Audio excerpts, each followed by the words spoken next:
Book 4 of the Republic, by Plato. Here Adeimantus interposed a question.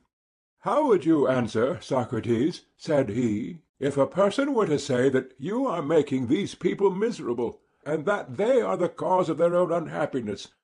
The city in fact belongs to them, but they are none the better for it, whereas other men acquire lands and build large and handsome houses, and have everything handsome about them, offering sacrifices to the gods on their own account, and practising hospitality. Moreover, as you were saying just now, they have gold and silver and all that is usual among the favourites of fortune. But our poor citizens are no better than mercenaries, who are quartered in the city and are always mounting guard." "Yes," I said, "and you may add that they are only fed, and not paid in addition to their food, like other men. And therefore they cannot, if they would, take a journey of pleasure. They have no money to spend on a mistress, or on any luxurious fancy, which, as the world goes, is thought to be happiness, and many other accusations of the same nature might be added." "But," said he, "let us suppose all this to be included in the charge." "You mean to ask," I said, "what will be our answer?" "Yes." "If we proceed along the old path, my belief," I said, "is that we shall find the answer. And our answer will be that, even as they are, our guardians may very likely be the happiest of men. But our aim in founding the state was not the disproportionate happiness of any one class, but the greatest happiness of the whole.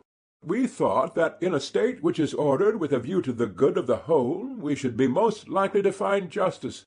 And having found them, we might then decide which of the two is the happier.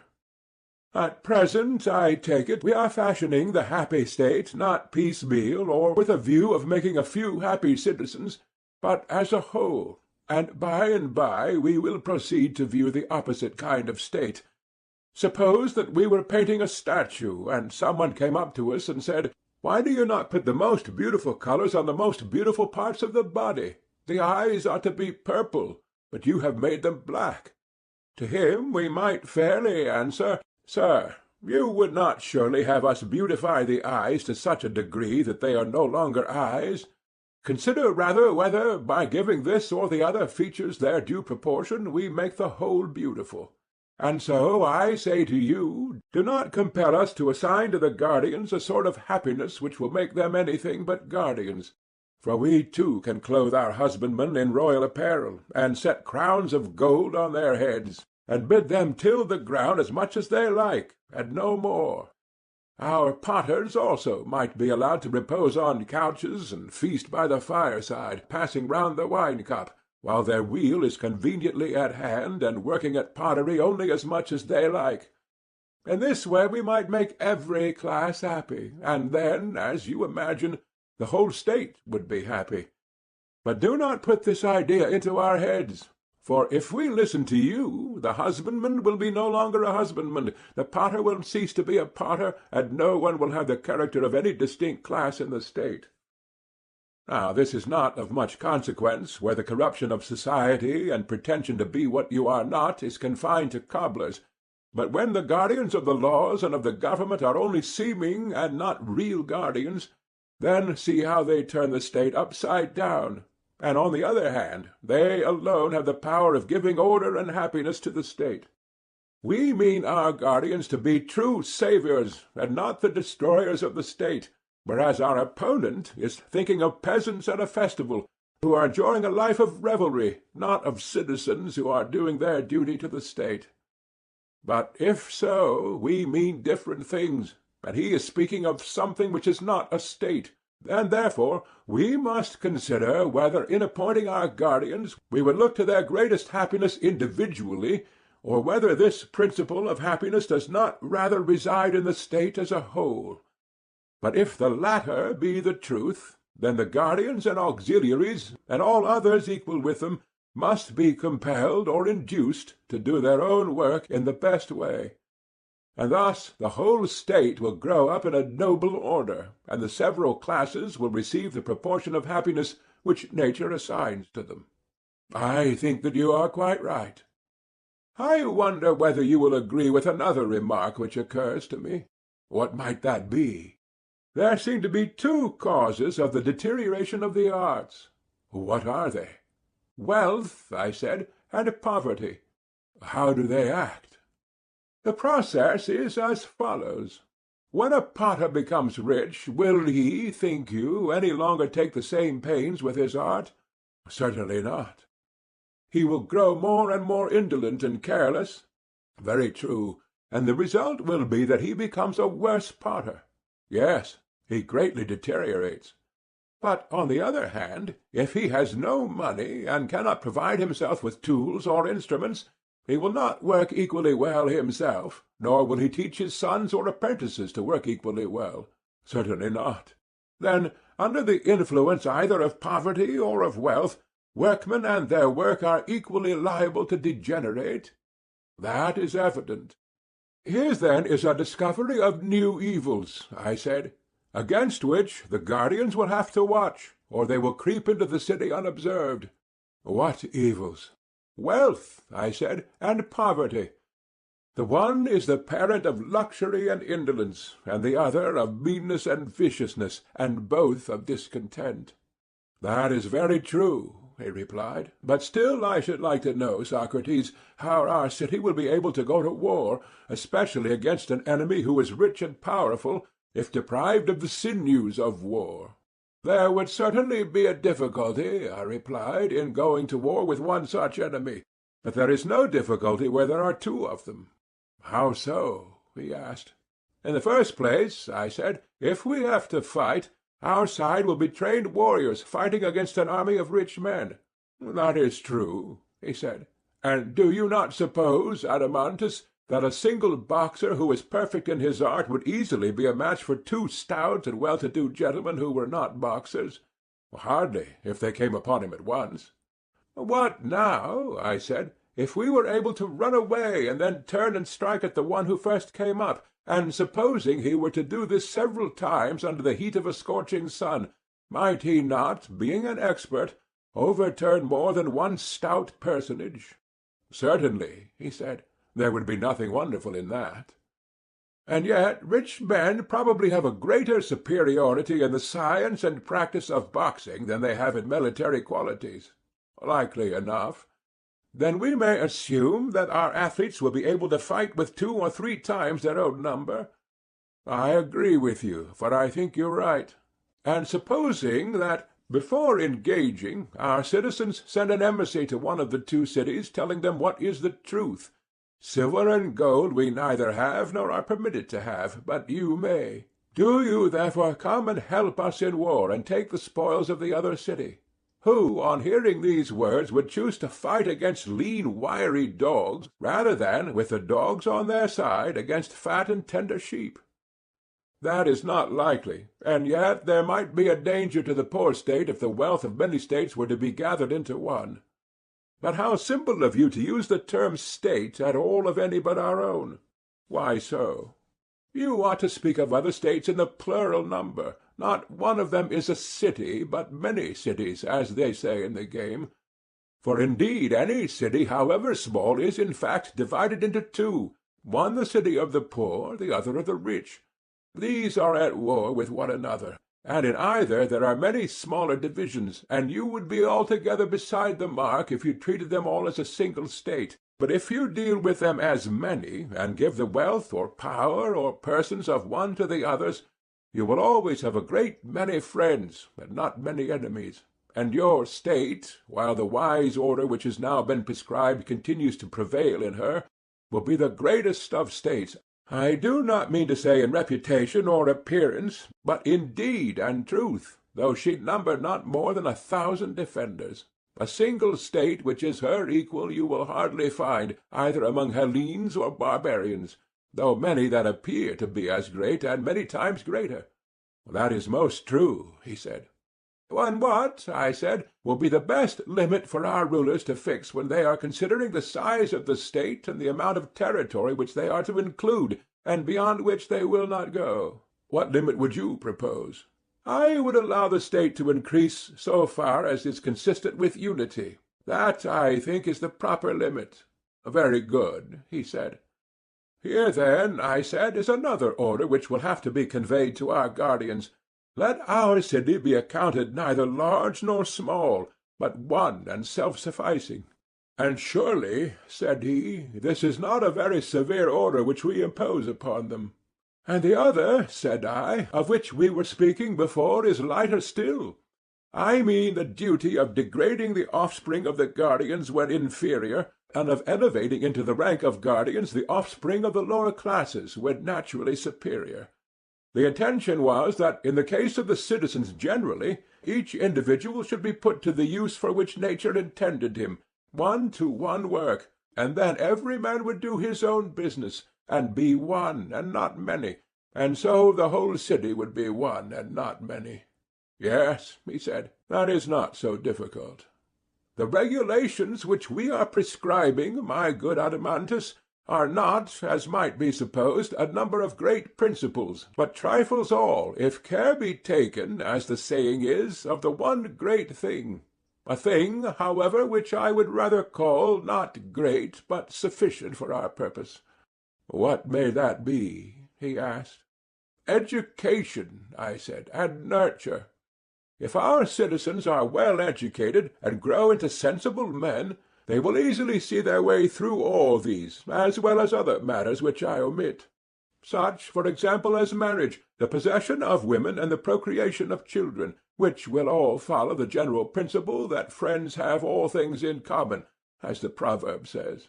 That will be the best way of settling them. Also, I said, the state, if once started well, moves with accumulating force like a wheel. For good nurture and education implant good constitutions, and these good constitutions taking root in a good education improve more and more, and this improvement affects the breed in man as in other animals. Very possibly, he said. Then, to sum up, this is the point to which, above all, the attention of our rulers should be directed, that music and gymnastic be preserved in their original form, and no innovation made. They must do their utmost to maintain them intact, and when any one says that mankind must regard the newest song which the singers have, they will be afraid that he may be praising, not new songs, but a new kind of song, and this ought not to be praised, or conceived to be the meaning of the poet. For any musical innovation is full of danger to the whole state, and ought to be prohibited. So Damon tells me, and I can quite believe him. He says that when modes of music change, the fundamental laws of the state always change with them. Yes, said Adeimantus, and you may add my suffrage to Damon's and your own. Then, I said, our guardians must lay the foundations of their fortress in music? Yes, he said. The lawlessness of which you speak too easily steals in. Yes, I replied, in the form of amusement, and at first sight it appears harmless. Why, yes, he said, and there is no harm. Were it not that little by little this spirit of license, finding a home, imperceptibly penetrates into manners and customs, whence, issuing with greater force, it invades contracts between man, and from contracts goes on to laws and constitutions, in utter recklessness, ending at last, Socrates, by an overthrow of all rights, private as well as public. Is that true? I said. That is my belief, he replied. Then, as I was saying, our youth should be trained from the first in a stricter system. For if amusements become lawless, and the youth themselves become lawless, they can never grow up into well-conducted and virtuous citizens. Very true, he said. And when they have made a good beginning in play, and by the help of music have gained the habit of good order, then this habit of order, in a manner how unlike the lawless play of the others, will accompany them in all their actions, and be a principle of growth to them, and if there be any fallen places in the state, will raise them up again. Very true, he said. Thus educated, they will invent for themselves any lesser rules which their predecessors have altogether neglected. What do you mean? I mean such things as these. When the young are to be silent before their elders, how they are to show respect to them by standing and making them sit, what honour is due to parents, what garments or shoes are to be worn, the mode of dressing the hair, deportment and manners in general. You would agree with me? Yes. But there is, I think, small wisdom in legislating about such matters. I doubt if it is ever done, nor are any precise written enactments about them likely to be lasting. Impossible. It would seem, Adeimantus, that the direction in which education starts a man will determine his future life. Does not like always attract like? To be sure, until some one rare and grand result is reached which may be good, and may be the reverse of good. That is not to be denied. And for this reason, I said, I shall not attempt to legislate further about them. Naturally enough, he replied. Well, and about the business of the agora, and the original dealings between man and man, or again about agreements with artisans, about insult and injury, or the commencement of actions and the appointment of juries, what would you say? There may also arise questions about any impositions and exactions of market and harbour dues which may be required, and in general about the regulations of markets, police, harbours, and the like. Oh, heavens! Shall we condescend to legislate on any of these particulars? I think, he said, that there is no need to impose laws about them on good men. What regulations are necessary they will find out soon enough for themselves. Yes, I said, my friend, if God will only preserve to them the laws which we have given them. And without divine help, said Adeimantus, they will go on for ever making and mending their laws and their lives in the hope of attaining perfection. You would compare them, I said, to those invalids who, having no self-restraint, will not leave off their habits of intemperance? Exactly. Yes, I said, and what a delightful life they lead! They are always doctoring and increasing and complicating their disorders, and always fancying that they will be cured by any nostrum which anybody advises them to try. Some cases are very common, he said, with invalids of this sort.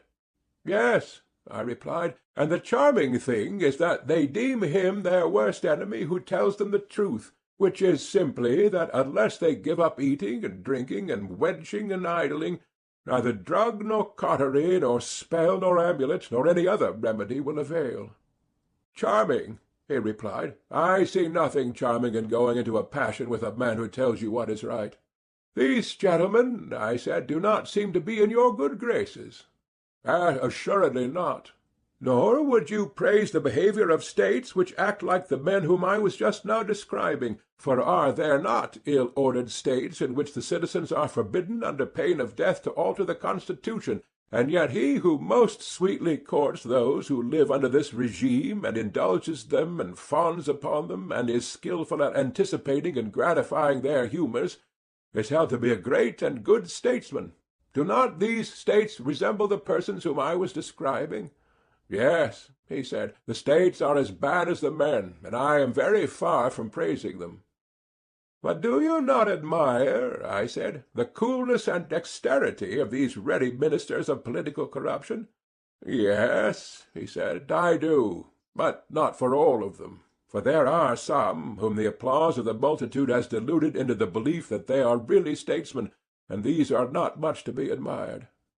What do you mean? I said. You should have more feeling for them. When a man cannot measure, and a great many others who cannot measure declare that he is 4 cubits high, can he help believing what they say? Nay, he said, certainly not in that case.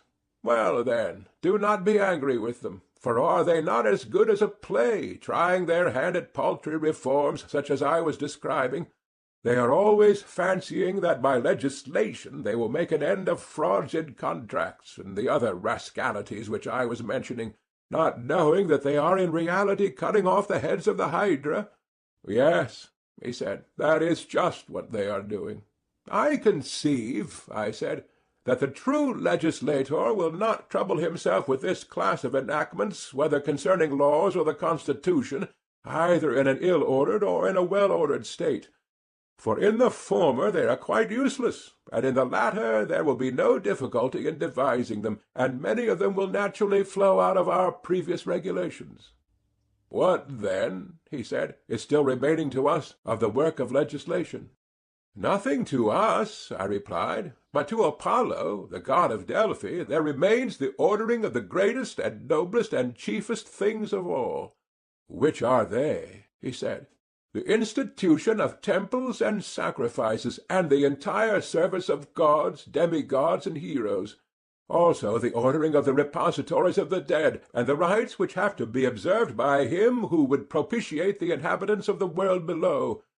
These are matters of which we are ignorant ourselves, and as founders of a city we should be unwise in trusting them to any interpreter but our ancestral deity.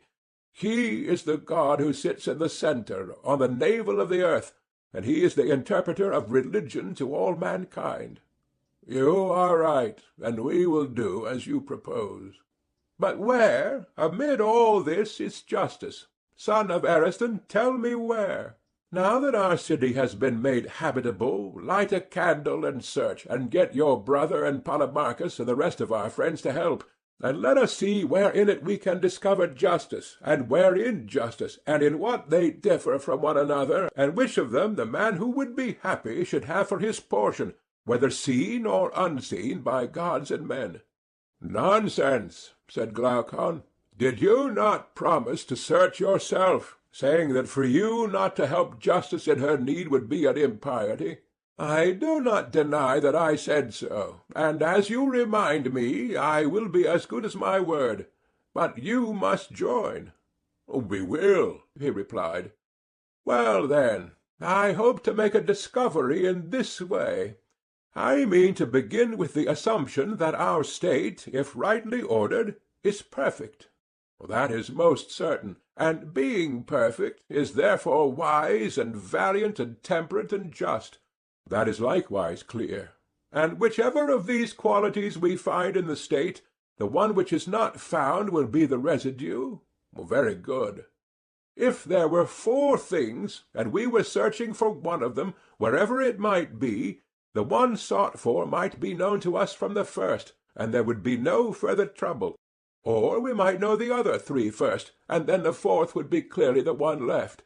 Very true, he said. And is not a similar method to be pursued about the virtues, which are also 4 in number? Clearly.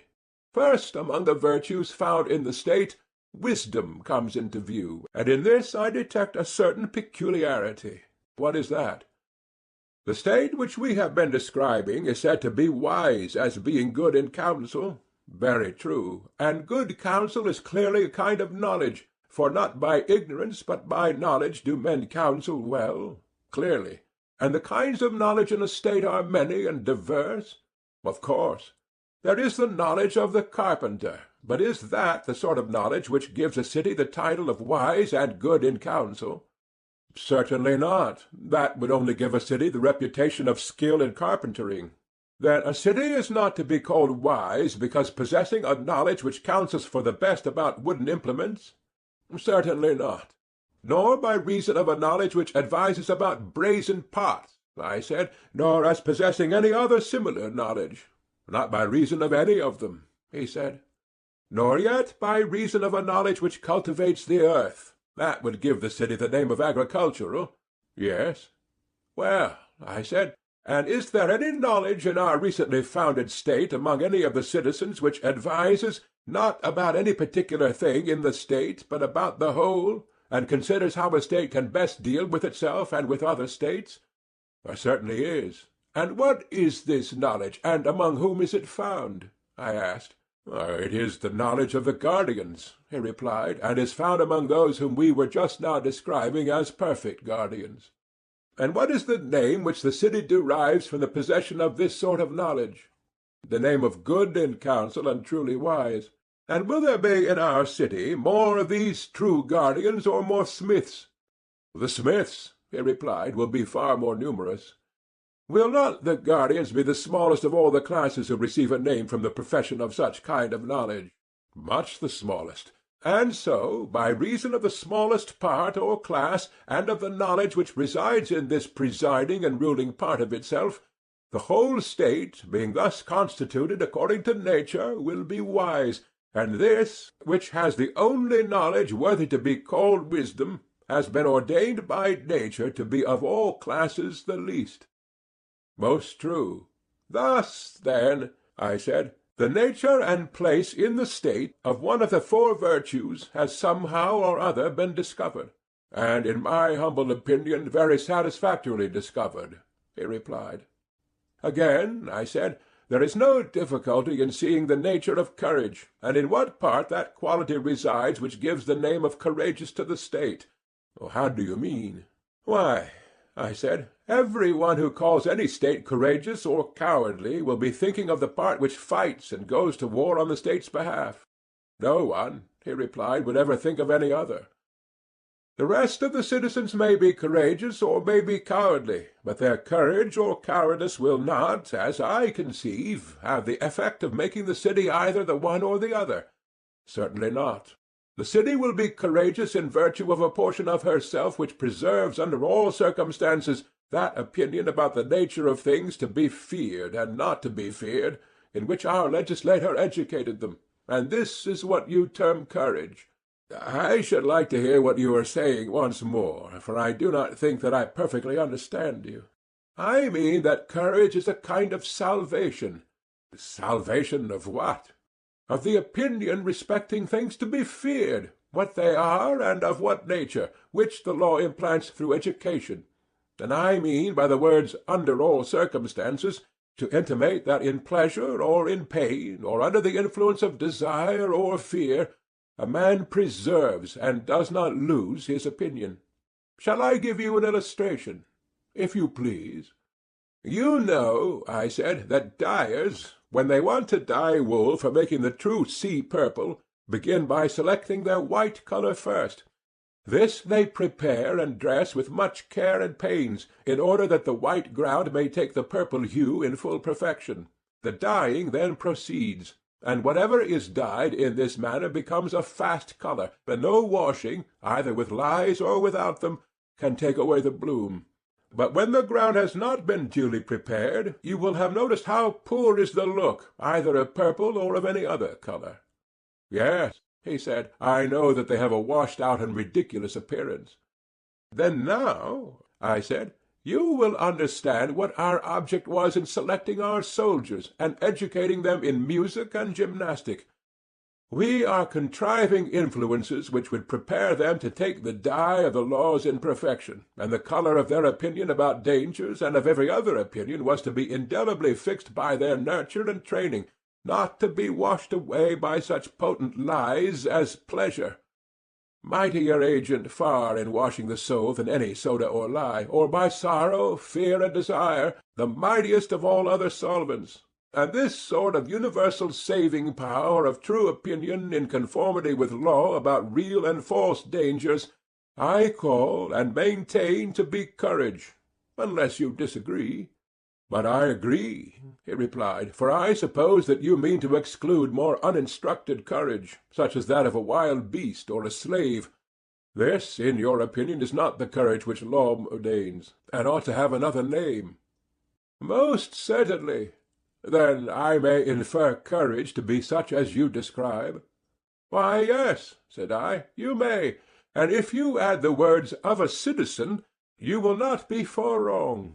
Hereafter, if you like, we will carry the examination further, but at present we are seeking not for courage, but justice, and for the purpose of our inquiry we have said enough.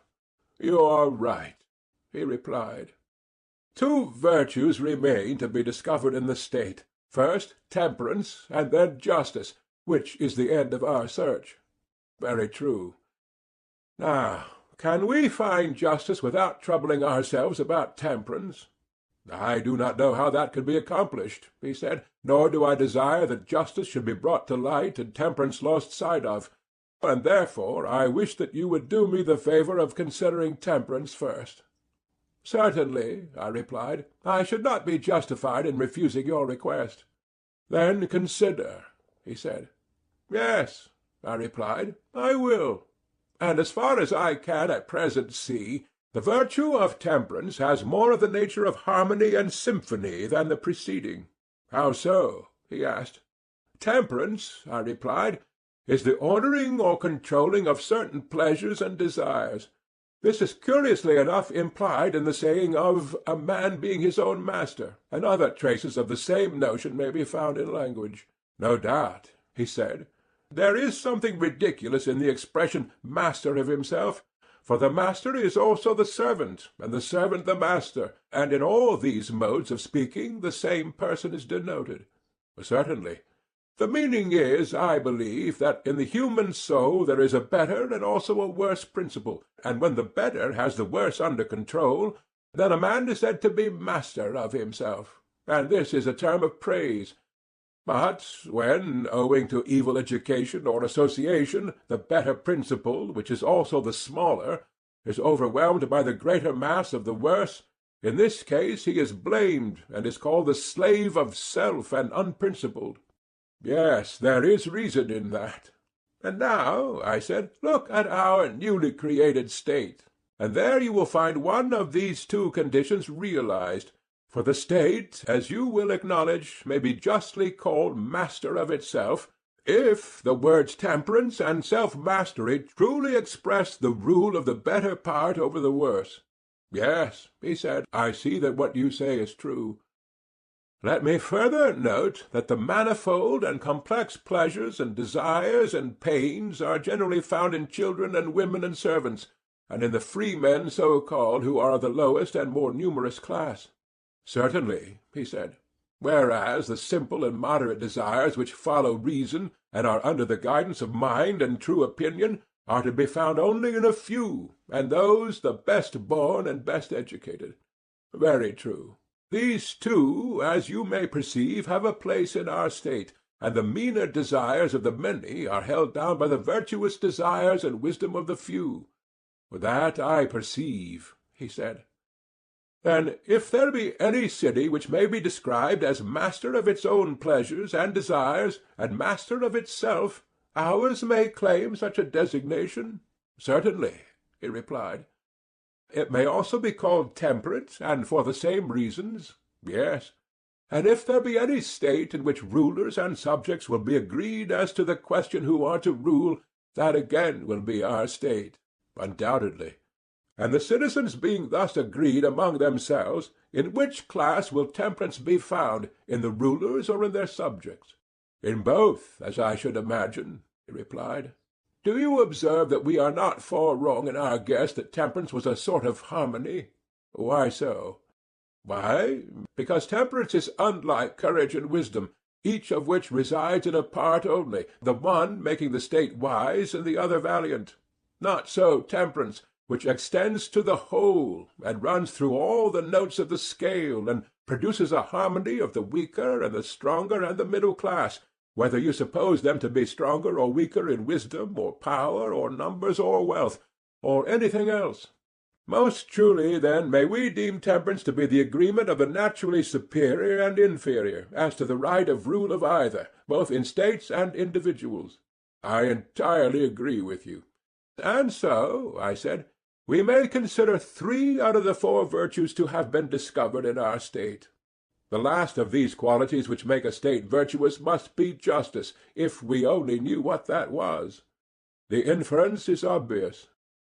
The time has then arrived, Glaucon, when, like huntsmen, we should surround the cover, and look sharp that justice does not steal away, and pass out of sight and escape us. For beyond a doubt she is somewhere in this country. Watch, therefore, and strive to catch a sight of her, and if you see her first, let me know. Would that I could, but you should regard me rather as a follower, who has just eyes enough to see what you show him. That is about as much as I am good for. Offer a prayer with me and follow. I will, but you must show me the way.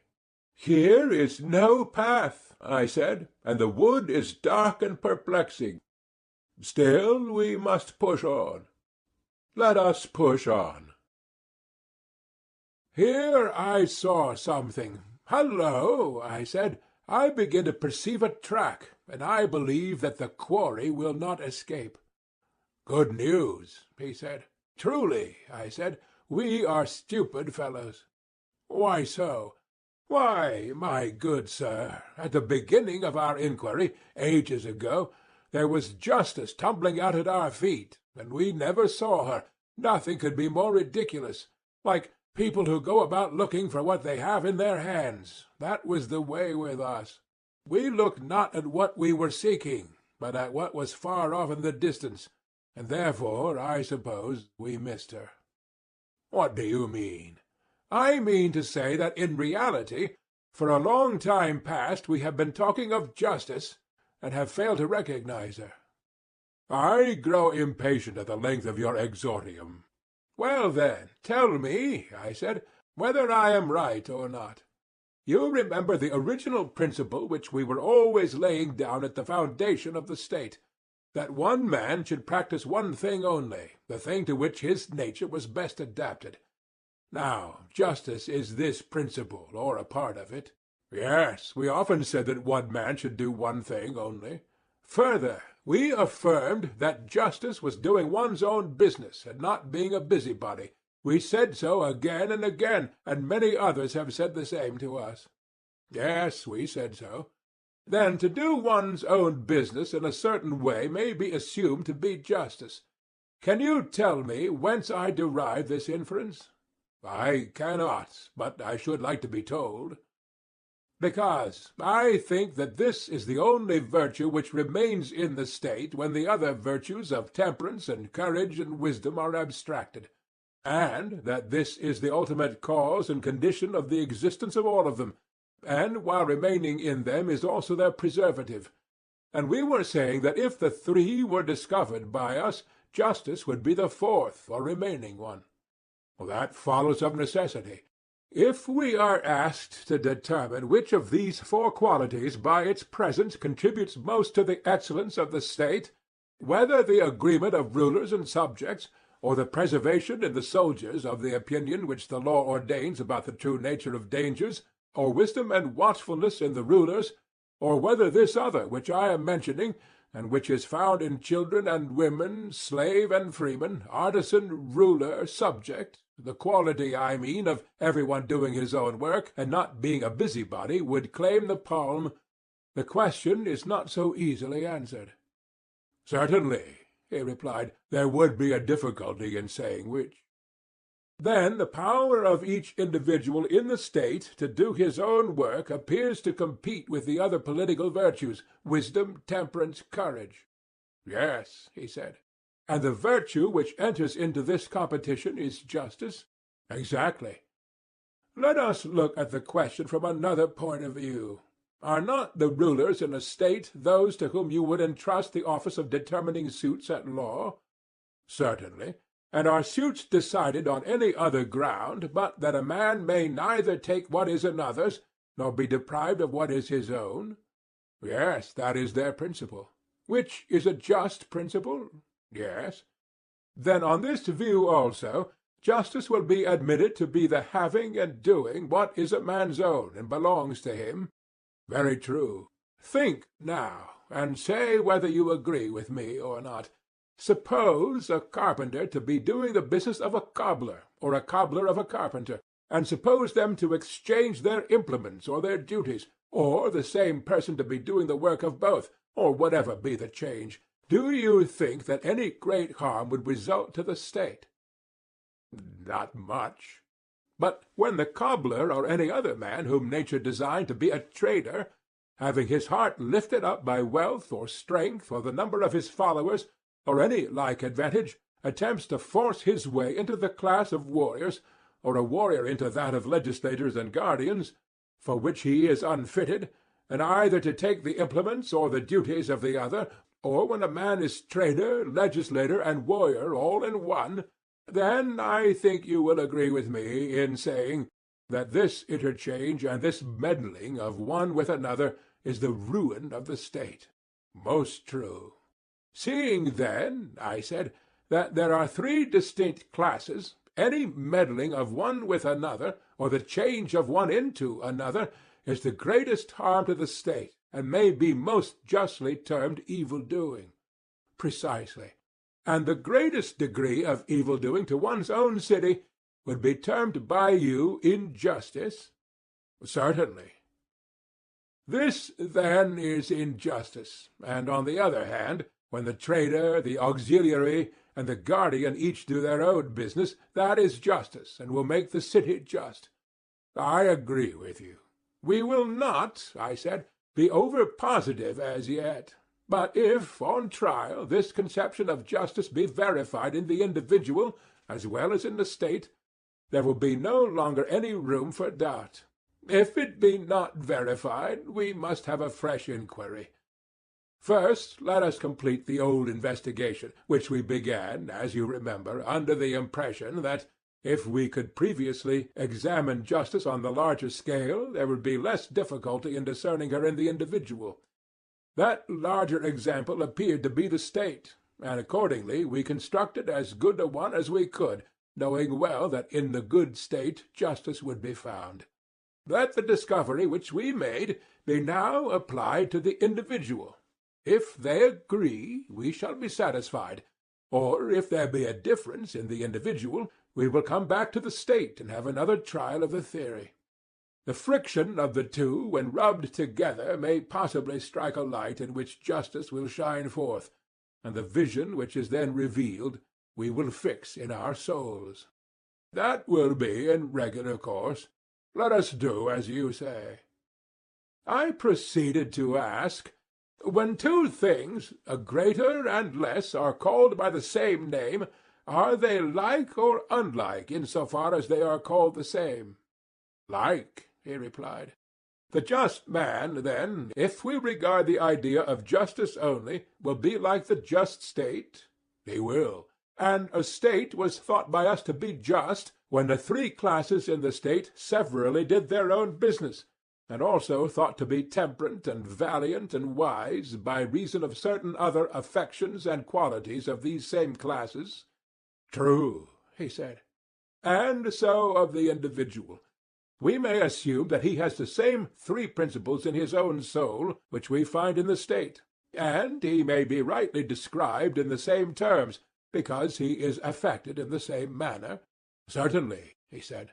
Once more, then, O my friend, we have alighted upon an easy question, whether the soul has these three principles or not.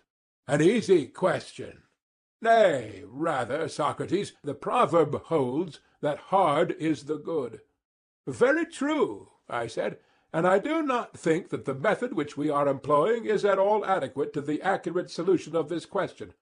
The true method is another and a longer one. Still, we may arrive at a solution not below the level of the previous inquiry. May we not be satisfied with that? He said. Under the circumstances, I am quite content. I, too, I replied, shall be extremely well satisfied. Then faint not in pursuing the speculation, he said. Must we not acknowledge, I said, that in each of us there are the same principles and habits which there are in the state, and that from the individual they pass into the state? How else can they come there?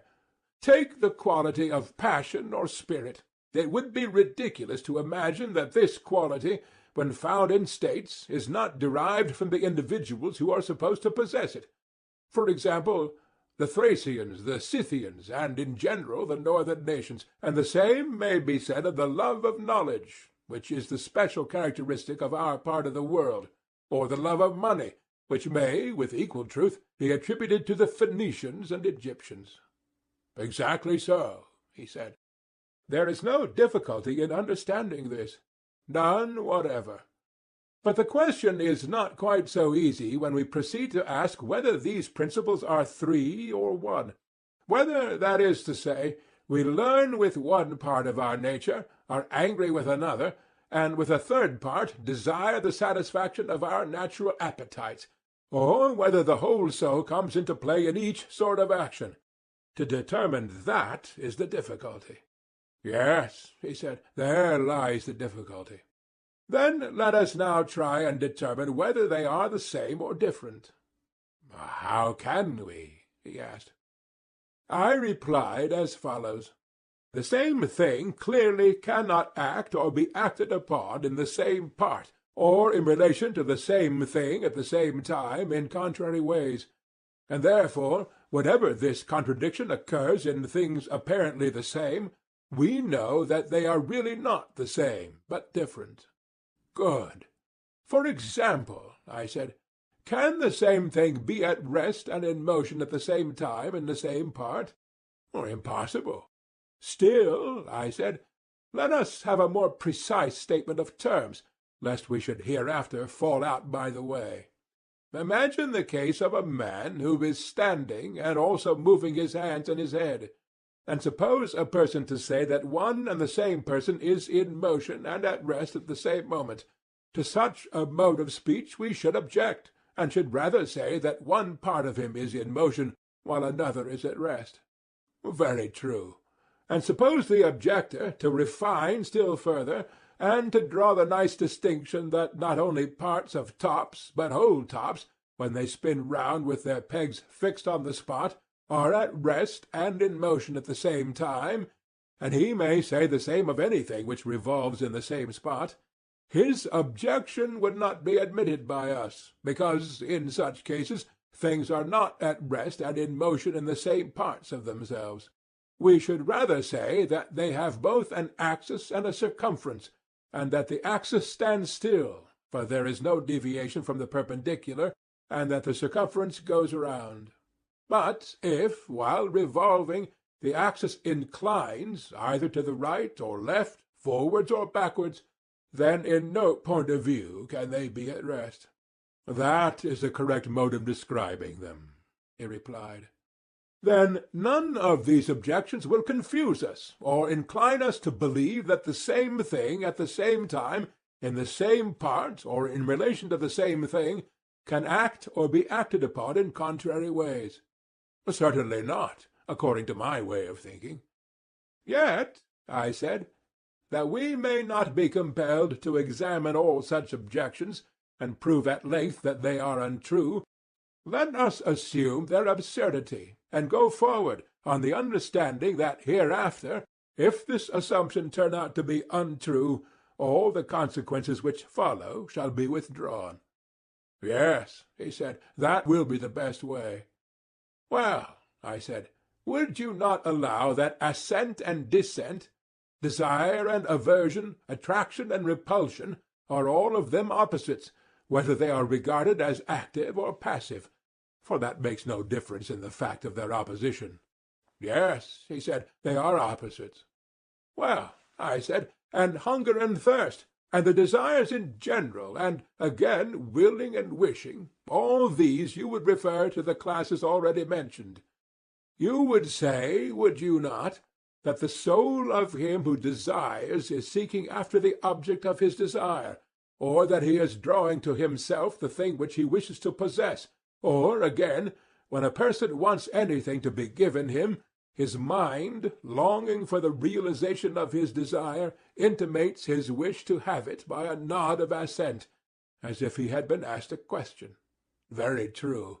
And what would you say of unwillingness and dislike, and the absence of desire? Should not these be referred to the opposite class of repulsion and rejection? Certainly. Admitting this to be true of desire generally, let us suppose a particular class of desires, and out of these we will select hunger and thirst, as they are termed, which are the most obvious of them. Let us take that class, he said. The object of one is food, and of the other drink? Yes.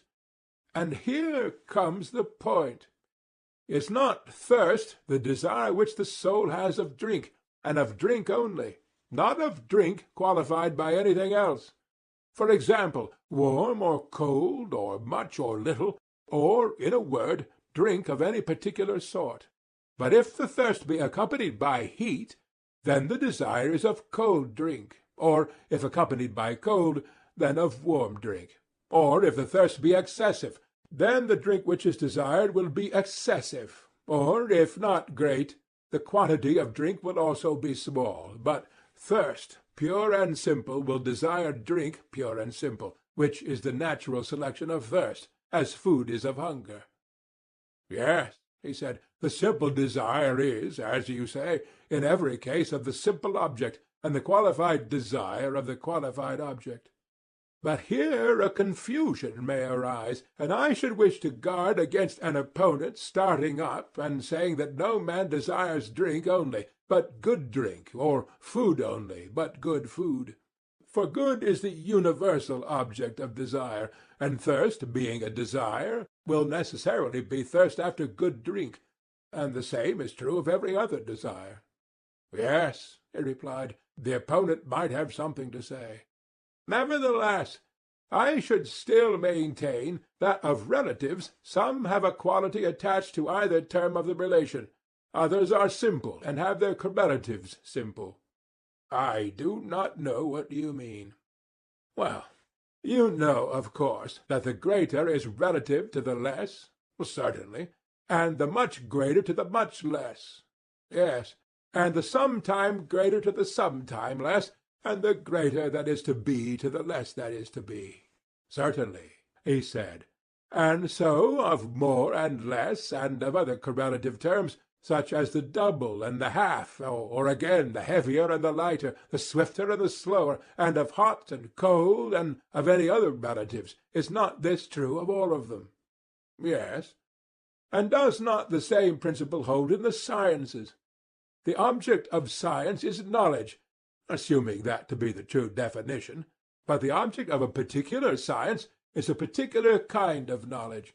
I mean, for example, that the science of house-building is a kind of knowledge which is defined and distinguished from other kinds, and is therefore termed architecture. Certainly, because it has a particular quality which no other has. Yes, and it has this particular quality because it has an object of a particular kind, and this is true of the other arts and sciences. Yes. Now then, if I made myself clear, you will understand my original meaning in what I said about relatives. My meaning was that if one term of a relation is taken alone, the other is taken alone. If one term is qualified, the other is also qualified. I do not mean to say that relatives may not be disparate, or that the science of health is healthy, or of disease necessarily diseased, or that the sciences of good and evil are therefore good and evil, but only that, when the term science is no longer used absolutely, but has a qualified object which in this case is the nature of health and disease, it becomes defined, and is hence called not merely science, but the science of medicine. I quite understand, and I think as you do. Would you not say that thirst is one of these essentially relative terms, having clearly a relation? Yes, thirst is relative to drink. And a certain kind of thirst is relative to a certain kind of drink. But thirst taken alone is neither of much nor little, nor of good nor bad, nor of any particular kind of drink, but of drink only. Certainly. Then the soul of the thirsty one, in so far as he is thirsty, desires only drink. For this he yearns and tries to obtain it. That is plain. And if you suppose something which pulls a thirsty soul away from drink, that must be different from the thirsty principle which draws him like a beast to drink. For, as we were saying, the same thing cannot at the same time, with the same part of itself, act in contrary ways about the same. Impossible. No more than you can say that the hands of the archer push and pull the bow at the same time. But what you say is that one hand pushes and the other pulls. Exactly so, he replied. And might a man be thirsty and yet unwilling to drink? Yes, he said, it constantly happens. And in such a case what is one to say? Would you not say that there was something in the soul bidding a man to drink, and something else forbidding him, which is other and stronger than the principle which bids him? I should say so. And the forbidding principle is derived from reason, and that which bids and attracts proceeds from passion and disease? Clearly. Then we may fairly assume that they are two, and that they differ from one another. The one with which a man reasons we may call the rational principle of the soul, The other we may call the rational principle of the soul. The other, with which he loves and hungers and thirsts and feels the flutterings of any other desire, may be termed the irrational or appetitive, the ally of sundry pleasures and satisfactions. Yes, he said, we may fairly assume them to be different. Then let us finally determine that there are two principles existing in the soul. And what of passion or spirit? Is it a third, or akin to one of the preceding? I should be inclined to say akin to desire. Well, I said, there is a story which I remember to have heard, and in which I put faith. The story is that Leontius, the son of Algleion, coming up one day from the Piraeus, under the north wall on the outside, observed some dead bodies lying on the ground at the place of execution. He felt a desire to see them, and also a dread and abhorrence of them. For a time he struggled and covered his eyes, but at length the desire got the better of him, and forcing them open, he ran up to the dead bodies, saying, "Look, ye wretches, take your fill of the fair sight." "I have heard the story myself," he said. "The moral of the tale is that anger at times goes to war with desire, as though they were two distinct things." "Yes, that is the meaning," he said. "And are there not many other cases in which we observe that when a man's desires violently prevail over his reason, he reviles himself, and is angry at the violence within him, and that in this struggle, which is like the struggle of factions in a state, his spirit is on the side of his reason? But for the passionate or spirited element to take part with the desires when reason decides that she should not be opposed, is a sort of thing which I believe that you never observed occurring in yourself, nor, as I should imagine, in any one else." "Certainly not." "Suppose that a man thinks he has done a wrong to another. The nobler he is, the less able he is to feel indignant at any suffering, such as hunger or cold, or any other pain which the injured person may inflict upon him. These he deems to be just, and, as I say, his anger refuses to be excited by them." "True," he said. "But when he thinks that he is the sufferer of the wrong, then he boils and chafes, and is on the side of what he believes to be justice. And because he suffers hunger or cold or other pain, he is only the more determined to persevere and conquer. His noble spirit will not be quelled until he either slays or is slain, or until he hears the voice of the shepherd, that is, reason, bidding his dog bark no more." "The illustration is perfect," he replied, "and in our state, as we were saying, the auxiliaries were to be dogs, and to hear the voice of the rulers, who are their shepherds." "I perceive," I said, "that you quite understand me. There is, however, a further point which I wish to consider." "What point?" "You remember that passion or spirit appeared at first sight to be a kind of desire. But now we should say quite the contrary. For in the conflict of the soul, spirit is arrayed on the side of the rational principle." "Most assuredly." "But a further question arises. Is passion different from reason also, or only a kind of reason? In which latter case, instead of three principles in the soul, there will be only two, the rational and the concupiscent. Or rather, as the state was composed of three classes, traders, auxiliaries, counsellors, so may there not be in the individual soul a third element which is passion or spirit, and when not corrupted by bad education, is the natural auxiliary of reason?" "Yes," he said, "there must be a third." "Yes," I replied, "if passion, which has already been shown to be different from desire, turns out also to be different from reason." "But that is easily proved. We may observe even in young children that they are full of spirit almost as soon as they are born, whereas some of them never seem to attain the use of reason, and most of them late enough." "Excellent," I said. "And you may see passion equally in brute animals. which is a further proof of the truth of what you are saying. And we may once more appeal to the words of Homer, which have already been quoted by us.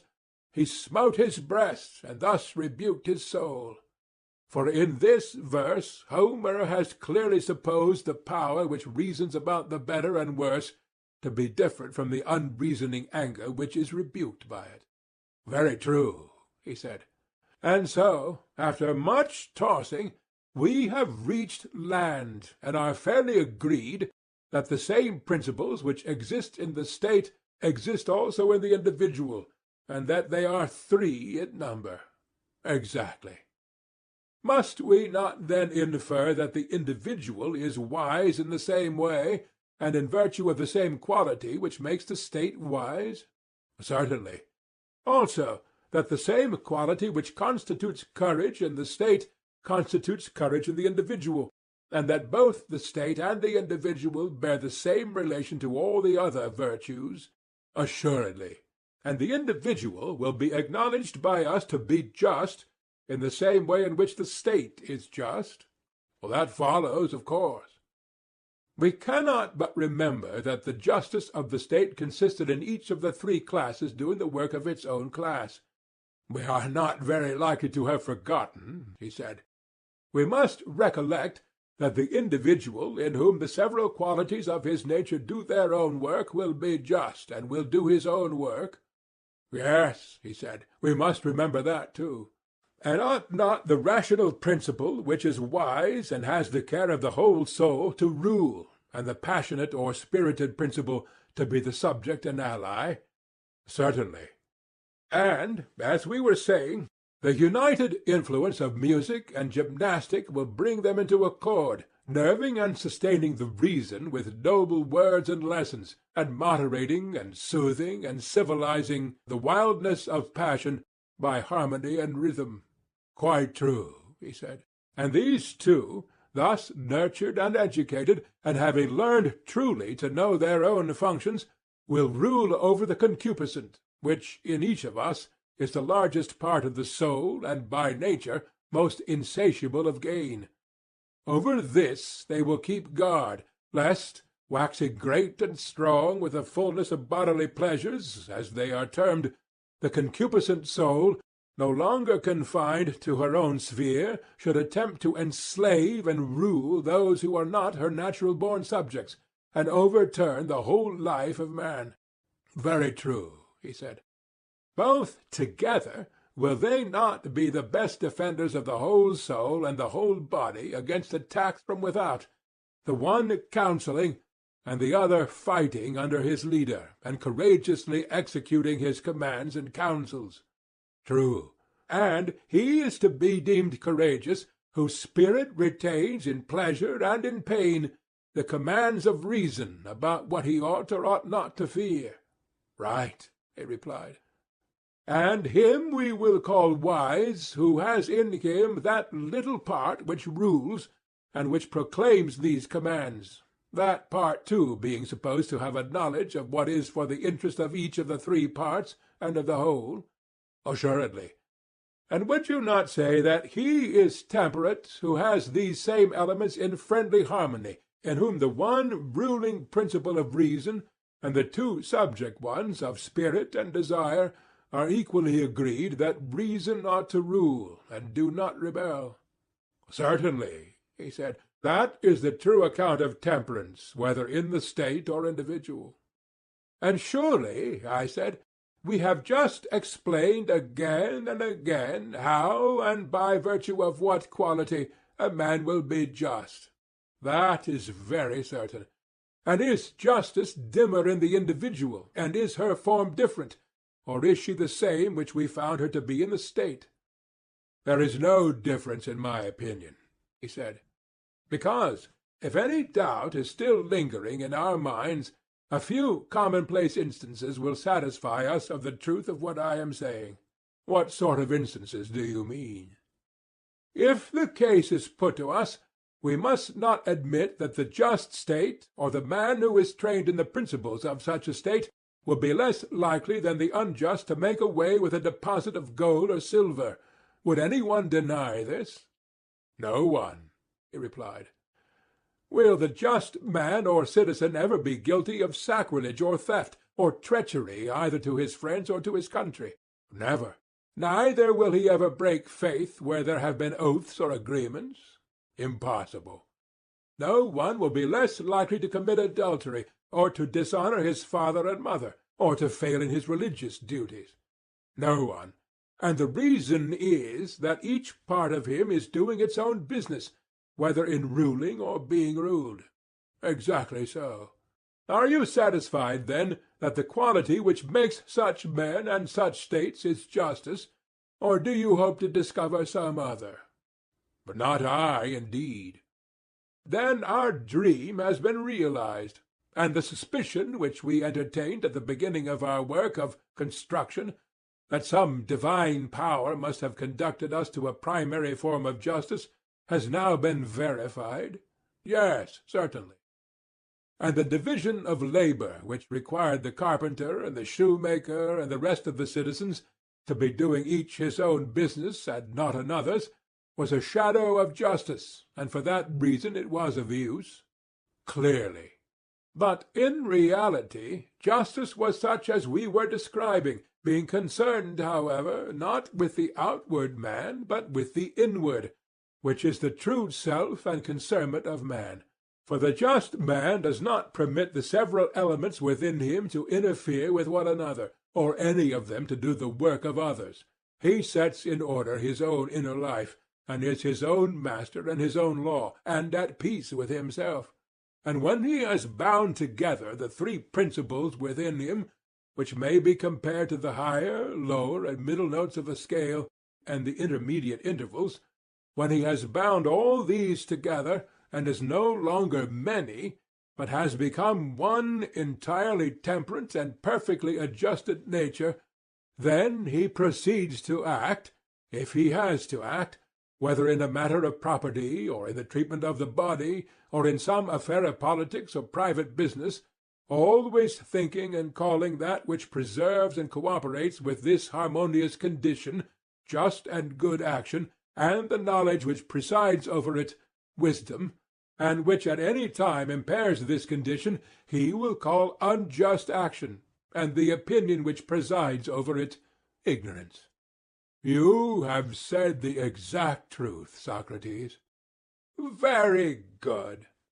And if we were to affirm that we had discovered the just man and the just state, and the nature of justice in each of them, we should not be telling a falsehood. Most certainly not. May we say so, then? Let us say so. And now, I said, injustice has to be considered. Clearly.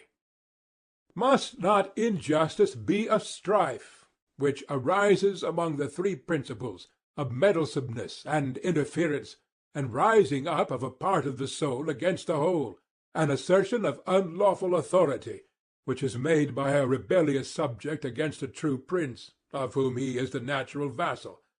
What is all this confusion and delusion but injustice, and intemperance, and cowardice, and ignorance, and every form of vice?